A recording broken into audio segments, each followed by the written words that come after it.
Bonjour! Aujourd'hui, je vais faire un meuble de rangement pour mes vis. Et pour ça, je vais devoir faire des rainures. Alors je vais m'attaquer à quelque chose qui me démange depuis des mois. Je vais décapiter le couteau diviseur de ma scie sous table. Il me gêne et il sert à rien. S'il dépasse, c'est pour y attacher le carter de sécurité. Et franchement, il est tellement mal conçu que je m'en sers jamais. J'ai déjà eu beaucoup de commentaires à ce sujet, pas la peine de m'en mettre de nouveau. Ce qui est dangereux, c'est de ne pas mettre de couteau diviseur, surtout quand on coupe une planche sur toute son épaisseur. La vibration de la lame peut exercer une pression sur la planche qui va se retrouver plaquée contre le guide de coupe. Et à ce moment-là, elle va être éjectée vers l'arrière, c'est-à-dire sur vous, à toute vitesse, et vous ne pourrez rien contrôler.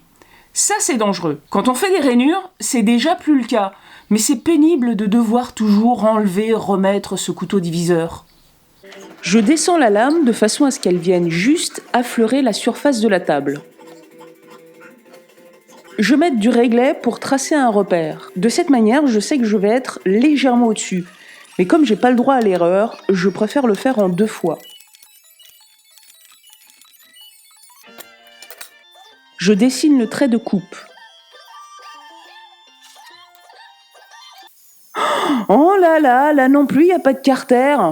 Décidément, je suis la seule à faire ce genre de truc. Sylvie, la sécurité, c'est n'importe quoi. Comme ce n'est pas une ligne droite, je finis la coupe de l'autre côté. J'ai bavure des 2 côtés et j'arrondis la pointe.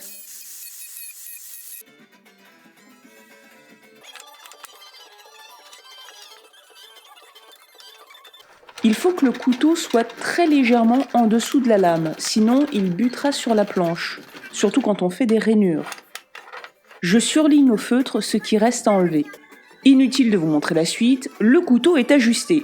Je m'attaque maintenant à la construction du meuble. Et pour ça, je prends les dimensions des boîtes les plus grosses. Je découpe les morceaux aux dimensions voulues, sauf les côtés qui recevront des rainures pour les étagères. Je découpe l'équivalent des 2 côtés en un seul morceau, dans lequel je ferai des rainures, puis je le découperai en 2 pour les séparer. C'est beaucoup plus rapide comme ça et les rainures sont pile en face.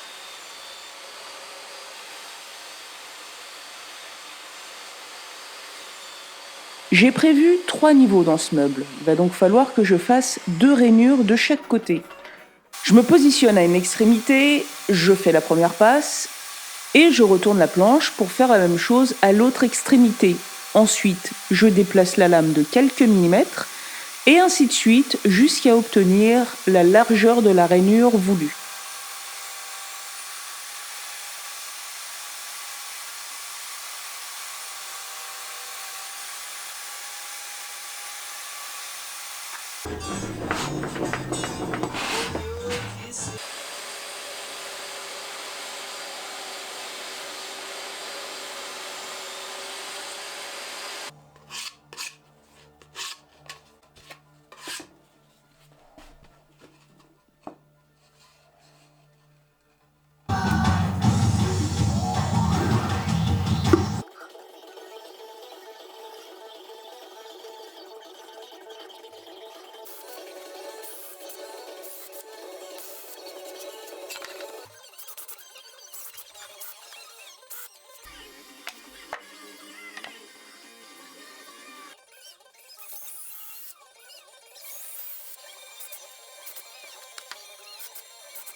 Comme d'habitude, si la vidéo vous a plu, likez-la, partagez-la et abonnez-vous si ce n'est pas déjà fait. À bientôt!